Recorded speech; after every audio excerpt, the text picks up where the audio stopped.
한국은 이제 더 이상 쓸모가 없는 동맹국이다. 이제부터 한국을 최대한 쥐어짜서 이들로부터 많은 이익을 얻겠다. 현재 미국이 동맹국들을 향한 압박을 이어나가고 있는 가운데 최근에는 한국에 대한 충격적인 갑질을 시작해 큰 파장이 일고 있습니다. 그러나 이 갑질에 대한 결과는 생각보다 컸습니다. 한국은 생각보다도 훨씬 중요하고도 대체할 수 없는 나라였고 미국은 현재의 허세를 부리다가 된통당하고 역으로 한국의 각종 이권을 넘겨줘야 할 처지가 되었다고 하는데요. 그렇다면 도대체 양국에 무슨 일이 있었던 것일까요? 제게 살면서 한국으로 파견될 날이 올 줄은 꿈에도 몰랐어요. 한국이 그렇게나 중요한 국가일 리가 없습니다. 그런데 미국 정부에서는 마지막 희망을 붙잡기 위해 제게 긴급 한국행을 보내더군요. 제 이름은 알렉스 모건입니다.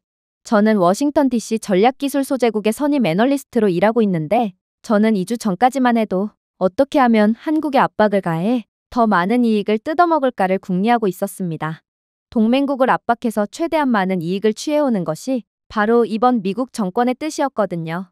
하지만 그러다 모든 것이 멈췄습니다. 말 그대로 미국 전국적으로 반도체 라인이 느려졌거든요. 반도체 관련 프로토타입 출시가 지연되었고 심지어 군 당국에서도 F-35 전투기 시스템의 레이더 문제가 발생했고 아시아에서 얻는 화학 소재와 관련이 있는 것 같다라고 주장하며 긴급회의를 요청하더군요. 이 모든 동시다발적인 증상이 바로 요점이었습니다. 모든 손가락이 한국을 가리켰어요. 몇 달 전 미국은 미국 반도체 생산에서 동맹국들을 중요한 역할로부터 격리하기 위해 비공식적으로 양국 수출 기술 조정의 줄임말인 베타라는 정책 이니셔티브를 시작했습니다. 자국 공급망을 강화하려는 움직임이자 동맹국들에게 더 많은 이익을 취하기 위한 정책이었죠. 불충실한 변수로 여겨지는 한국이 가장 먼저 조용한 타깃이었습니다. 한국에 대한 무역 검토가 지연되기 시작했어요. 백악관 관리들은 어차피 한국과 미국 간의 관계는 갑을 관계가 명확하므로 아무렇게나 대해도 상관없다는 오만한 발언을 했습니다. 결과적으로 보면 그것이 바로 첫 번째 실수였습니다. 저희는 한국과의 관계에 대해 완전히 오판하고 있었어요. 미국이 갑, 한국이 을이라고요? 아마 10년 전에는 그랬을 수도 있겠죠. 하지만 지금은 아닙니다. 한국은 전쟁 이후 급속한 경제적 기술적 발전을 이룩한 것처럼 최근 10년 새에도 말도 안 되는 수준의 기술 혁신을 이룬 국가였거든요. 그래서 미국은 절대로 한국을 얕봐서는 안 됐습니다. 그러나 이때에 저는 한국에 대해 전혀 알지 못했어요. 그래서 저 또한 한국에 압박을 가하는 정책에 동의하게 됩니다.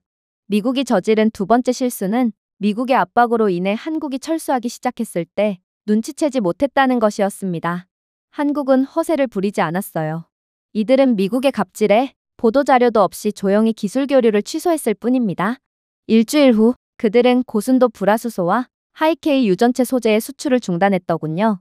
이 두 가지 첨단 소재는 기본적으로 우리가 생산하는 모든 첨단 칩의 산소와 혈액이었어요.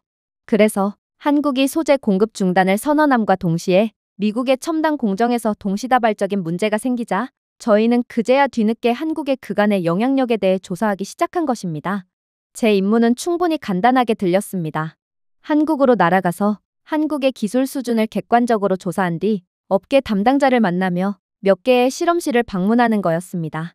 한국의 공급 중단이 협상 전략인지 아니면 한국이 정말로 기술적 요충지였고 미국이 큰 실수를 한 것이었는지를 조사하는 거였죠. 그냥 쉽게 말씀드리겠습니다.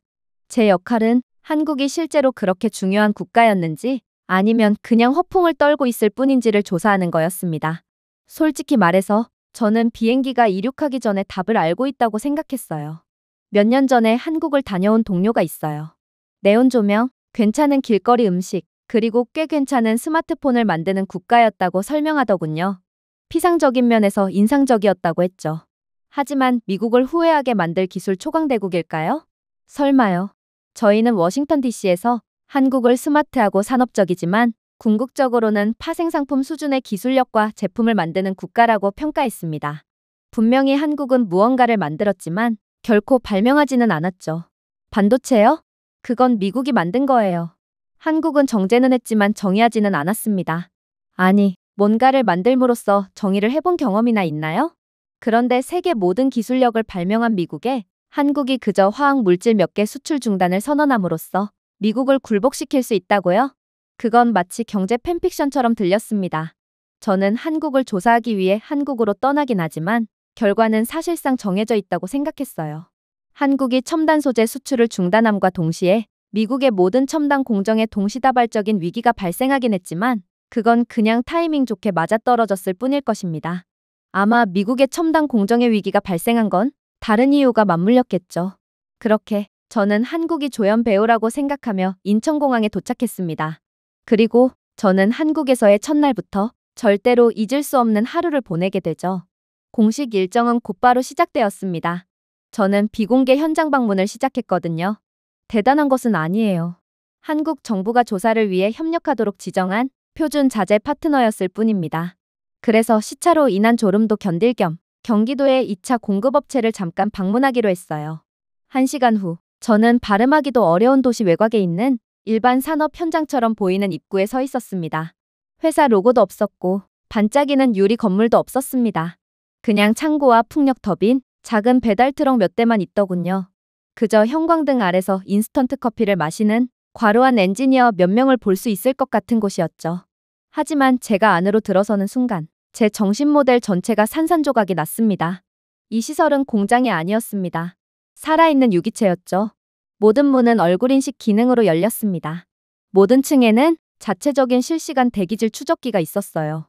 상자에 쌓아두는 나무 팔레트에도 RFID 센서와 열 스캐너가 있어 온도 이상을 감지할 수 있었습니다. 자동화된 음성은 실리콘 기반 화합물 저장을 위한 최적의 습도를 유지하기 위해 HVAC 알고리즘을 약간 조정했음을 정중하게 알려주었습니다. 이게 대체 무슨 상황인가요? 여긴 그냥 대단할 것도 없는 공장일 뿐이에요. 그런데 이런 공장에 무슨 이 정도 수준의 최첨단 AI 시스템이 구축되어 있을 수 있죠? 도저히 믿기지가 않는 모습이었습니다. 그냥 평범한 공장이 이 정도라면 한국의 대기업 공정은 얼마나 최신 기술로 무장해 있다는 건가요? 하지만 저는 아직까지도 모르고 있었습니다. 가장 인상 깊었던 것은 아직 등장하지도 않은 상태였다는 것을 말이죠. 부드러운 말투의 수연 씨라는 매니저는 화려한 프레젠테이션을 해주지 않았습니다. 그럴 필요도 없었고요. 그녀는 그냥 워크인 옷장 크기의 작은 제어실로 저를 안내해 주었습니다. 그곳에는 엔지니어 1명, 단 1명이 전국 12개 시설의 물류 네트워크 전체를 감독하고 있더군요. 그는 그저 태블릿 PC를 터치하며 실시간 히트맵, 자동화 자재 흐름도, 지역별 수확량 예측치를 관리하고 있었습니다. 우리 AI 모델은 교통량, 강우량, 심지어 공장 근로자의 피로 패턴에 따라 배송 경로를 조정합니다. 라고 그는 고개도 들지 않은 채 말하더군요. 무슨 말을 해야 할지 몰랐어요. 미국에서는 이 정도 규모의 공장을 유지하려면 100명의 사람들이 일을 해야 합니다. 그러나 한국은 그의 10분의 1도 안 되는 인원으로도 충분히 시스템을 유지할 수 있었어요. 모든 건 기술력의 힘이었죠. 분명 미국은 전 세계 기술 흐름을 선도하고 있습니다. 그런데 실제로 까고 보면 왜 한국이 미국보다 10배는 효율적으로 작동하고 있는 건가요? 저는 제 그간의 미국에서의 삶이 무너지는 것 같은 느낌을 받았습니다. 하지만 정말로 충격적이었던 부분은 바로 폐기물 처리 장치였습니다. 폐기물 처리 장치요? 아니, 제가 이런 것까지 확인해야 하나요? 이건 아무도 신경 쓰지도 않고 관심도 없을 거예요. 그런데 수연 씨는 대체 무슨 생각으로 저를 폐기물 처리 장치로 끌고 간단 말인가요? 하지만 억지로 끌려간 폐기물 처리 시설에서 저는 그야말로 완전히 얼이 빠지고 말았습니다. 수연 씨는 한국이 아무도 알아주지 않는 부분을 어떻게 처리하는지 보세요 라고 말했는데 저는 그 광경을 보자마자 어쩌면 한국은 생각보다도 훨씬 대단한 국가일지도 모르겠다는 생각을 하게 됐어요. 저는 더러움과 화학 냄새, 경고 표지판을 예상했지만 대신 제가 본 대부분의 병원 복도보다 깨끗했습니다. 천장에 설치된 시스템은 끊임없이 증기 배출량을 수조분의 1로 분석하고 있었습니다. AI로 제어되는 효소는 실시간으로 pH 수준을 조정하고 있었죠. 남은 슬러지조차도 산업용 연료 벽돌로 변환되어 압축되어 파트너 공장에 다시 판매되어 이윤을 남기고 있었습니다. 그들의 폐기물은 일부 스타트업보다 마진이 더 좋았어요. 한국은 환경을 지키면서도 그로부터 이익을 얻고 있었고 말 그대로 한국은 쓰레기를 처리하면서도 돈을 벌 수 있는 기술력을 가진 국가였던 것입니다. 그 순간 저는 무서운 것을 깨달았습니다. 저희는 한국에서 휴대폰, TV, 자동차에 대한 광고 등 한국의 화려한 부분만 보고 있었습니다. 그러나 한국은 기본기마저 튼튼한 생각보다도 훨씬 더 무서운 국가였어요. 하나를 보면 열을 안다고 한국은 흠잡을 데 없는 기술력이 이미 모든 곳에 상용화된 국가였고, 저는 혹여나 미국이 돌이킬 수 없는 실수를 한 건가 싶어 엄청난 긴장감을 느끼게 되었어요. 만약 정말로 지금 미국에서 일어나고 있는 각종 비효율에서 비롯된 막대한 손실이 한국의 공급 거부로 인한 것 때문이라면 이건 문제를 바로잡기엔 너무 늦은 상황일 수도 있었거든요. 그래서 저는 현실 도피를 선택했어요. 브로셔나 정부 브리핑에 나오지 않는 한국의 모습을 보고 싶었습니다. 어쩌면 이곳 공장은 한국이 임의적으로 꾸며놓은 가짜일 수도 있을 거라고 생각했거든요. 그리고 저는 그때까지만 해도 전혀 모르고 있었죠. 제가 곧 어떤 무지막지한 장면을 보게 될지에 대해 말입니다. 제가 처음 들른 곳은 소박한 세탁소였습니다. 고급 세탁소가 아니었고 그냥 약국과 국수 가게 사이에 있는 작은 동전 세탁소였어요. 호텔 세탁 서비스의 운영 시간이 아니었기 때문에 들어갔을 뿐이었어요. 당연히 저는 미국에서처럼 녹슨 기계와 현금 전용 표지판, 구겨지고 지저분한 세제상자 더미를 기대했습니다. 그러나 제가 본 것은 그냥 터무니가 없었습니다. 일단 이 코인 세탁소는 코인이라는 이름과 어울리지 않게 카드 결제는 물론 비접촉식의 디지털 결제까지 전부 지원하고 있더군요. 심지어 한국은 세탁과 건조를 동시에 해주는 하이브리드 세탁기를 개발한 상태였는데 이 세탁기는 20분 만에 세탁과 건조를 전부 끝마쳐주는 최첨단의 기능을 수행하고 있었어요. 미국이었다면 이 모든 과정에 2시간은 기다려야 했겠지만 한국은 단 20분 만에 끝내주는 기술력을 갖추고 있던 것입니다. 그러나 가장 놀라웠던 부분은 따로 있었어요. 그건 바로 한국인들의 놀라운 시민의식이었죠. 저는 자전거를 탄 사람이 장갑과 셔츠를 세탁기에 던지고 휴대폰을 갖다 대며 결제를 한 뒤 걸어 나가는 것을 보았습니다. 모든 한국인들은 자신의 옷이 전부 세탁이 끝날 때까지 대기하지 않았어요. 그냥 어디론가로 사라졌다가 20분 후에 돌아왔죠. 아니, 한국인들은 어떻게 단 20분조차 기다리지 못한다는 말인가요? 미국에서는 2시간 이상의 세탁 과정을 모두 기다리고 있어야 합니다. 그러지 않는다면 자신의 세탁물들은 전부 도난당하고 말죠. 가끔은 코인 세탁소에 비치된 세탁기 자체를 털어가는 전문 조직까지 존재하는 게 미국이니 미국인들은 세탁을 할 때마다 최소 2시간씩은 시간을 버려야 하는 것입니다. 그러나 한국인들은 전혀 달랐어요. 이들의 신뢰의 문화 때문에 시간을 낭비할 필요가 전혀 없었거든요. 하지만 한국의 놀라운 일상 모습은 여기서 끝이 아니더군요. 저는 이러한 한국의 상상치도 못했던 놀라움 때문에 가벼운 두통을 느꼈고 근처에 있는 동네 클리닉에 들르게 되었는데요. 사실 저는 반신반의한 채 병원에 들어갔어요. 제겐 예약도 없고 서류도 없었으며 특히나 지금은 밤 시간대였거든요. 그러나 한국에서 병원은 미국에서처럼 오랜 대기 시간을 거칠 필요가 전혀 없었습니다. 이곳 병원은 24시간 병원인지 아직도 운영 중이었으며 한국인 접수원은 미소를 지으며 제 여권을 스캔하더니 저를 곧바로 진료실로 입장시켜 주었거든요. 정확히 10분 후 저는 진료를 마친 뒤 처방전을 받을 수 있었고 처방전에 부착되어 있는 QR코드에는 가장 가까운 약국으로 가는 길 안내문이 존재했기에 저는 또 다른 24시간 약국에서 두통약을 구매할 수 있었어요. 이 모든 과정에는 30분도 걸리지 않았어요. 미국에서는 예약 및 대기 시간만 해도 3개월은 소요되었을 거예요. 그러나 한국에서는 엄청난 시간 단축뿐만 아니라 병원 진료비와 약값을 더해도 단돈 10,000원도 안 되는 가격에 모든 치료를 마칠 수 있었습니다. 이게 바로 한국이었습니다. 모든 것이 극한으로 효율적으로 돌아가는 국가, 세계에서 가장 효율적인 시스템을 구축해 놓은 국가였어요. 그러니 한국이 이러한 극한의 효율성을 통해 엄청난 기술 발전 속도를 보였던 건 어찌 보면 당연했던 것입니다. 이쯤 되자 저는 점점 미국이 제대로 실수를 했다는 것을 인식하게 됩니다. 그러나 아직 확신의 감정까지는 아니었어요. 제가 한국에서 신호등을 건너려고 하기 전까지만 말이죠. 한국에서는 횡단보도 신호도 보행자 밀도에 따라 조정되고 있더라고요. 반대편에서 건너오는 노인들이 감지되자 저는 한쪽 구석에 있는 신호등의 시간이 실시간으로 타이밍 알고리즘이 바뀌는 것을 지켜보았습니다. 노인들이 비로소 안전하게 횡단보도를 건너서야 신호는 정상적으로 바뀌었어요. 그때 문득 떠올랐습니다. 한국의 비층 고층 빌딩이나 화려한 박람회에 숨어 있는 것이 아니었습니다. 화려한 일상 속에 묻혀 있었죠. 그냥 한국인들의 일상생활이 미치는 모든 곳이 최적화되어 있었습니다. 그리고 보여주기용이 아니라 실제로 상용화해 놓은 상태였죠. 이 시점에서 저는 더 이상의 한국에 대한 의심은 무의미하다는 것을 깨닫게 됩니다. 그리고 모든 감정은 걱정과 공포로 바뀌었죠. 다음 날 아침, 저는 본격적인 업무 수행을 위해 한국의 첨단 소재 연구소에 도착하게 됩니다.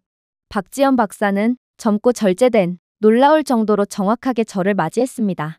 마치 이미 전 세계가 한국을 찾고 있는 만큼 한국은 미국의 공급망에 미련이 없으며 그저 미국의 오만함을 꺾어주기 위해 대화에 응했다는 것 같은 인상을 풍기고 있었어요. 그녀는 저를 힐끗 바라보며 이게 바로 여러분의 경제를 뒤흔든 이유입니다. 그러나 대부분의 미국인들은 아직도 그 이름조차 모르더군요라고 말했어요. 저는 조심스럽기보다는 호기심이 가득한 표정으로 따라갔습니다. 그 안에는 에어록을 통과할 때 불빛이 자동으로 어두워졌습니다. 그 가운데에는 밀폐된 유리실이 서서 잠자는 동물처럼 부드럽게 윙윙거렸어요. 이것은 우리의 12-9 등급 불화수소입니다. 저는 고개를 끄덕이며 12-9의 의미를 이해한 척했습니다. 그러나 저는 이해하지 못한 상태였어요. 박지연 박사는 그런 제 무지를 눈치챘는지 침착하게 설명하기 시작하더군요.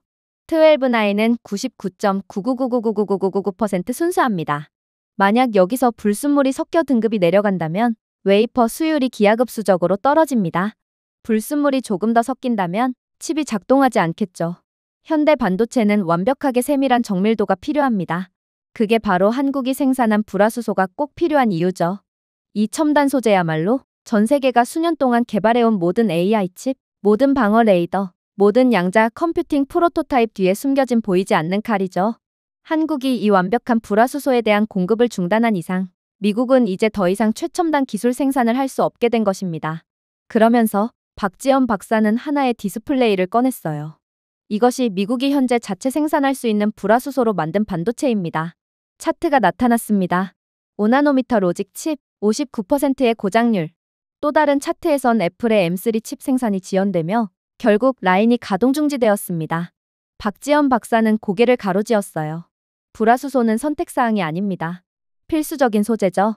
그리고 이것이 바로 지난 분기 애플의 수익률이 38% 하락한 이유입니다. 미국의 대체품은 미시적 불안정성을 초래했고 도저히 한국이 만든 불화수소의 품질에 도달하지 못했거든요. 한국의 불화수소 없이 고성능의 반도체를 만들 수 있을 거라고 생각하세요? 그건 어린 묘목으로 책상을 만드는 격입니다. 만들 수야 있겠죠. 하지만 거기에 책을 올려놓는 순간 책상은 반으로 쪼개지고 말 것입니다. 저는 이러한 충격적인 상황을 도저히 받아들일 수가 없었어요. 그래서 한국이 아니라면 다른 나라에서 공급을 받으면 될 것이라고 말했습니다. 제 논리는 완벽해 보였어요. 일본 또한 완벽한 품질의 불화수소를 갖고 있거든요. 하지만 박지연 박사는 또다시 경악을 금치 못할 주장을 해오더군요. 실제로 몇 년 전만 해도 일본은 한국보다 높은 품질의 불화수소를 갖고 있었습니다. 하지만 지금이요? 일본의 불화수소 등급은 고작 99에 불과합니다. 나쁘지는 않지만 여전히 충분하지 않습니다. 한국은 12-9 등급이거든요. 독일도 시도했죠. 실험실은 훌륭하지만 한국만큼 빠르지는 않아요. 그리고 생산 비용은 우리의 5배에 달합니다. 이 말은 당신들이 독일에서 불화수소를 수입하려면 한국이 가진 것보다 낮은 등급의 불화수소를 5배나 비싸게 주고 구매해야 한다는 뜻입니다. 중국이요? 기본 안정화조차 제대로 할 수 없어요. 이게 바로 당신들의 오만한 결정에 대한 결과입니다. 한국은 전 세계 5나노미터 이하 생산에 사용되는 초순수 불화수소의 90% 이상을 수출하고 있습니다. 이게 무엇을 뜻하는지 이해가 가시나요? 저는 그게 무슨 뜻인지 생각해 봤어요. 한국이 공급하는 불화수소가 없다는 건 AI 가속기도 없고 미사일 유도도 없고 기상위성도 없고 신경처리 장치도 없고 테슬라 오토파일럿도 없고 애플 실리콘도 없고 엔비디아 H백도 없다는 뜻이었습니다. 공급망이 빠듯한 것만이 아니었습니다. 이건 미국 첨단 산업의 구조적인 붕괴를 의미했습니다. 미국은 무슨 일이 있어도 한국의 첨단 소재만큼은 반드시 공급받아야 했던 것입니다. 하지만 이러한 제 경악의 감정은 그저 시작에 불과할 뿐이었어요. 불화수소 시연이 끝난 후 저는 글로벌 반도체에서 한국의 역할의 가장 무서운 부분을 봤다고 생각했지만 제가 틀렸던 거였거든요. 박지연 박사는 저를 더 차갑고 조용하고 왠지 더 신성한 또 다른 연구실로 이끌었습니다. 여기가 바로 우리가 고순도 소재를 다루는 곳입니다. 라고 그녀는 말했습니다. 저는 멍하니 고개를 끄덕였지만 사실 대학원에서 반쯤 잠을 잔 세미나에서 이 용어를 처음 들었을 뿐입니다. 그래서 바보처럼 보이지 않으려고 노력하며 그리고 그게 왜 중요한가요? 라고 물었습니다. 하이케이 메탈 게이트 공정 소재는 전자가 새지 않고 통과할 수 있게 해줍니다. 두개골을 녹이지 않고 뇌에 터보차저를 추가하는 것과 같죠. 하이케이는 AI를 더 빠르고 더 오래 실행할 수 있게 만드는 방법입니다. 라고 그녀는 말했습니다. 저는 끼어들었어요. 첨단 소재는 한국밖에 못 만드는 것처럼 말씀하시네요. 한국이 미국에 공급하는 것을 거부한다면 미국은 다른 기술 강국들에서 첨단 소재를 공급받으면 됩니다. 한국이 미국에 대한 첨단 소재 공급을 끄는 것은 크나큰 실수라고요. 하지만 박지연 박사는 그저 안쓰럽다는 듯 저를 쳐다볼 뿐이었어요. 한국은 현재 12-9급 하프늄 기반 하이케이 소재를 만들 수 있는 유일한 국가입니다. 우리는 세계에 인증된 공급 라인을 보유하고 있죠. 일본이요? 물론 일본은 훌륭한 기술을 보유하고 있지만 그들의 원자로는 특정 임계값을 초과하여 열 안정성을 유지할 수 없습니다. 그게 현재의 일본의 기술력의 한계죠. 독일은 정밀도는 있지만 속도는 그렇지 않아요. 또한 등급도 그저 7-9급으로 조악하죠. 그러니 한국이 전 세계에 첨단 소재 공급을 독점하고 있는 거예요. 당신이 언급한 독일과 일본마저 한국이 첨단 소재 공급을 중단할까봐 눈치를 보고 있는 상황인데 오직 미국만 오만한 태도를 보이며 동맹국인 우리를 압박한 거란 말입니다. 저는 이쯤 되자 정신이 완전히 나가버릴 것 같았어요. 그래서 미친 척을 하며 소리를 지르기 시작했죠. 이건 말도 안 돼요. 당신의 말대로라면 다른 나라들은 한국의 반도 못 따라가는 상황인데 어떻게 한국만 첨단 소재의 기술 혁신을 이룬 건가요? 한국은 인구수가 많은 것도 아니고 압도적인 경제대국도 아닌데 어떻게 오직 기술만큼은 전 세계를 압도하고 선도할 수가 있냐는 말입니다. 그리고 그녀는 제게 지금도 절대 잊지 못할 대답을 해오기 시작했어요. 한국은 단계를 건너뛰지 않았거든요. 불과 20년 전만 해도 우리는 이 분야에서 후발주자였어요. 첨단 소재에 대한 아무런 기술력도 없었죠. 그러나 한국은 요행을 부리지 않았습니다. 동시에 우리는 칩을 조립하는 것을 멈추지 않았죠. 20년 전 우리는 단순히 칩을 조립하는 것이 아니라 기초를 소유하기로 결정했습니다. 그래서 한국은 실험실뿐만 아니라 학교, 교육, 문화에 투자했어요. 그 결과 한국은 똑똑할 뿐만 아니라 정확한 엔지니어들을 배출했고 기본이 탄탄한 기술력을 갖게 되었어요. 모두가 의심할 때도 묵묵히 자신의 길을 걷는 것이 바로 한국의 비결이죠. 간단해 보이지만 그 어떠한 국가도 해내지 못한 방법입니다. 화면 속 숫자를 응시했습니다. 한국산 하이케이 화합물의 실패율은 0.3%였습니다. 작년에 본 최고의 미국산 하이케이 소재는 18%였습니다. 그 차이는 절대로 작지 않았어요. 100억 달러 규모의 AI 칩 공장이 성공하거나 폐쇄했다가 의회 청문회로 전환하는 것의 차이였죠. 그리고 저는 이제야 현실을 직시하게 됩니다. 현재 한국이 첨단 소재 공급을 중단하면서부터 미국의 3나노미터 생산 라인이 무너졌어요. AI 칩이 스트레스 테스트에 실패하며 미국 내 첨단 공장들이 붕괴하기 시작했죠. 심지어 지금은 군용 프로세서가 과열되기 시작하기까지 했고 위성 성능이 저하되어 전 세계에 대한 통제력을 잃어버렸어요. 자율주행 자동차는 계속해서 결함이 발생하고 있습니다. 이게 정말로 다 한국 때문이었군요. 박지연 박사는 대답하지 않았어요. 그녀의 반응이 곧 한국이라는 국가의 반응과 같았어요. 한국은 압박하지 않았습니다. 한국은 그저 한 발 물러서서 저희가 얼마나 그들에게 기대게 되었는지 보여주고 있을 뿐이었어요. 한국 기술의 가장 위험한 점은 결코 위험해 보이지 않는다는 거였습니다. 그냥 작동할 뿐이죠. 조용히 말입니다. 항상 신뢰할 수 있습니다.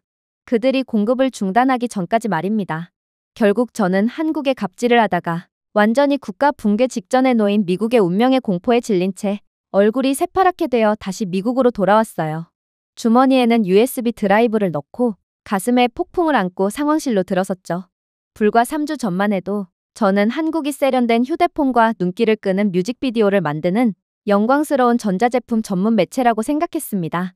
이제 저는 미국에서 가장 영향력 있는 사람들에게 미국이 현재 국가 붕괴의 문턱에 있다고 말하려던 참이었는데 이는 기술 세계에서 가장 과소평가된 국가를 무시했기 때문입니다. 멍청하게도 한국에 갑질을 하라고 명령한 그들은 아직까지도 미국에 이런 어처구니 없는 최후가 올 것이라고는 전혀 생각하지 못하고 있더군요. 그들은 모두 제가 정중한 몇 가지 우려사항을 가지고 가벼운 소식을 전하러 왔다고 생각하고 있었어요. 저는 그런 그들에게 제가 한국에서 느꼈던 모든 것들을 고스란히 전해줄 것입니다. 저는 그들 모두를 노려보다가 마침내 입을 열었습니다. 록히드의 레이더 시스템은 더 이상 정확하지 않습니다. 레이시온의 AI 표적 획득 모듈은 이제 신뢰할 수가 없죠. 당연한 결과입니다. 한국에 초고순도 불화수소가 없으면 그 칩을 애칭할 수가 없거든요. 저는 지금 미국의 방산업체가 무기 생산이 느려졌다고 말하는 것이 아닙니다. 멸종을 말하는 것이죠. 누군가 웃었습니다. 저는 아직까지도 상황 파악이 안 되는 그를 내려다보았습니다. 애플의 M3 칩이요? 또 지연되었습니다. 120억 달러가 그대로 증발해버렸습니다. 애리조나에 있는 인텔의 반도체 공정이요? 60%의 고장률로 불량 웨이퍼를 생산하고 있습니다. 엔비디아의 차세대 AI 가속기 말입니까? 이젠 더는 고급 소재도 없고 미래도 없습니다. 이미 미국 기업들의 절반 이상이 4분기 출시 시기를 놓쳤습니다. 한국은 단순히 출하를 중단한 것이 아니라 미국의 시간을 멈춰버렸어요. 이제야 사태의 심각성을 인지했는지 회의실 내부는 혼란의 소리가 들려오기 시작했습니다. 국방부 장관은 턱을 괴고 경직된 채 앉아 있었습니다. 국가안보보좌관은 창백해졌죠. 대통령 비서실장은 결함이 있는 것처럼 화면을 응시할 뿐이었어요. 저는 침묵 속으로 몸을 기댄 채 그들은 소리치지 않았습니다. 위협하지도 않았죠. 그냥 멈췄습니다. 라고 말했습니다. 그리고 그 순간 진실은 그 어떤 선언보다 더 크게 울려 퍼졌습니다. 수년 동안 저희는 한국을 두뇌가 아닌 공장 바닥으로 생각했습니다. 하지만 몇 주 만에 반도체급 소재인 불화수소, 하이케이 유전체 등의 수출이 중단되자 미국의 중요 산업은 붕괴되기 시작했습니다. 미군의 AI 표적 시스템이 결함을 일으켰고 미사일 유도 칩은 QA 테스트에 실패했죠. 클라우드 제공업체는 고객에게 설명할 수 없는 서비스 중단을 겪었습니다. 애플, 엔비디아까지 삼중 모드에 빠졌습니다. 그 이유는 무엇일까요? 애칭 웨이퍼, 초순수 소재, 나노층 화합물 등 모든 미국의 기적의 기본 재료가 한국산이었기 때문입니다. 그리고 플랜 B는 없었습니다. 한국 화학기판을 사용해 가공한 방위 시스템에 사용되는 AI 추론칩의 74%, 한국이 공급하는 전 세계 디램과 낸드 플래시 메모리의 62%, 한국의 첨단 연구소에서만 엔지니어링되는 극초음속 무기용 전문 세라믹의 81% 등 하나둘씩 숫자가 쌓인 상태였습니다. 이 중 어느 것도 우연이 아니었습니다. 아웃소싱으로 바쁜 와중에도 한국은 내부화에 몰두하고 있었어요. 관세로 괴롭힘을 당하는 동안 그들은 원자층 증착에 이르기까지 원자재를 아우르는 폐쇄 루프 시스템과 R&D 생태계를 조용히 구축했습니다. 그러고 나서 진짜 충격기를 떨어뜨렸습니다. 반도체뿐만이 아닙니다. 한국은 지금 미국의 국방, AI, 클라우드 인프라, 통신, 심지어 우주광학까지 다루게 되었습니다. 한국은 더 이상 단순한 공급자가 아닙니다. 신경계입니다. 그리고 지금 그 신경계가 잘린 우리는 마비 상태가 되었습니다. 방 안에 있던 몇몇 사람은 여전히 허세를 부리려고 하더군요. 한 사람은 일본이나 대만에서 가져올게요 라고 중얼거렸습니다. 저는 음울하게 미소를 지었습니다. 일본은 10년 넘게 새로운 첨단 소재 인프라를 개발하지 못했습니다. 대만은 칩을 제조할 수 있지만 첨단 재료와 정밀가스는 한국에 전적으로 의존하고 있습니다. 중국이요? 중국의 클릴룸 오염 수준은 여전히 국제 표준에 미치지도 못해요. 아직도 정신을 못 차렸습니까? 우리는 한국에엔 대안 자체가 없다는 것입니다. 한국의 첨단 소재를 공급받지 못한다면 우리는 그동안 쌓아온 막대한 기술력을 전부 버린 채 모든 분야에 대해 자체 다운그레이드를 할 수밖에 없어요. 기술력을 뒷받침할 만한 재료가 없는데 어떻게 제품을 만들 수가 있겠어요? 한국이 없다면 우리는 스테인리스로 칼을 만드는 게 아닌 나무로 칼을 만드는 격이 될 것입니다. 칼 만드는 법을 알면 뭐하나요? 재료가 없는데 우리가 무엇을 할 수 있냐는 말입니다. 다시 말하죠. 한국이 없으면 미국은 국가 괴멸급 손해를 입게 된다는 것입니다. 그럼에도 불구하고 누군가가 하지만 왜 한국만 이런 것을 만들 수 있었을까요? 라고 물었습니다. 한국을 직접 경험해본 저는 이 질문에 대한 정답을 알고 있었습니다. 그러나 제가 과연 이러한 멍청이들을 이해시킬 수 있을까요? 한국은 기술에만 투자한 것이 아닙니다. 그들은 규율, 속도, 책임감을 중심으로 사회를 형성했습니다. 한국의 엔지니어들은 거의 국가 공무원이었습니다. 국가의 명령에 복종했고 높은 책임감으로 기술을 발전시켜 나갔습니다. 한국의 학생들은 인플루언서가 되기를 꿈꾸지 않았고 SK 하이닉스나 삼성의 소재 사업부에 입사하기 위해 경쟁했습니다. 그리고 그들의 인프라는 발전된 수준이 아니라 전 세계를 지배하게 되었습니다. 이들의 그저 사소한 인프라만 봐도 알 수 있어요. 한국인들은 단순히 성능만을 위해 기술력을 개발한 것이 아닙니다. 이중화, 내구성, 고장 안전을 위해 건설했습니다. 저는 부품 생존율을 테스트하기 위해 실시간으로 지진을 시뮬레이션하는 대전의 물류 AI 연구소를 방문했습니다. 지진 및 스트레스 훈련 중 지하철 전력 시스템이 밀리초 만에 경로가 변경되는 것을 보기도 했죠. 그리고 저는 그때부터 느꼈습니다. 한국은 수출 중심의 경제가 아니었습니다. 겸손함으로 위장한 거대한 기술 제국이었죠. 저는 마침내 한국이 파이프라인을 재개장하지 않을 경우의 경제 전망을 보여주었습니다. 기술 부문 손실 18개월 만에 3조 4천억 달러. 국방준비도 41% 감소. 반도체 자금률은 11% 감소했습니다. AI 시스템 지연 시간은 모든 대기업 공급업체에서 급증했습니다. 핵심은 모든 동맹국이 이미 서울과 협상하고 있었다는 점이었어요. 그래서 어떻게 해야 할까요? 누군가 물었습니다. 무릎을 꿇고 사죄해야죠. 저는 말했습니다. 한국의 존경을 표해야 합니다. 그리고 간청해야 합니다. 우리가 한국보다 더욱 강력한 첨단 소재 기술력을 갖게 될 때까지 말이죠. 저는 잠시 말을 멈추고 미래는 더 이상 석유로 돌아가지 않기 때문입니다. 한국의 첨단 소재에 달려 있습니다. 라고 덧붙였어요. 마침내 회의실에 있던 모든 사람들이 사태의 심각성을 이해했습니다. 저희를 인질로 잡았던 자부심은 이제 한국에 대한 두려움과 예상치 못한 경외심으로 바뀌었습니다. 처음으로 미국은 이 문제의 핵심은 적을 막으려는 것이 아니라 당연하게 여겼던 친구를 되찾으려는 것임을 이해하게 되었습니다.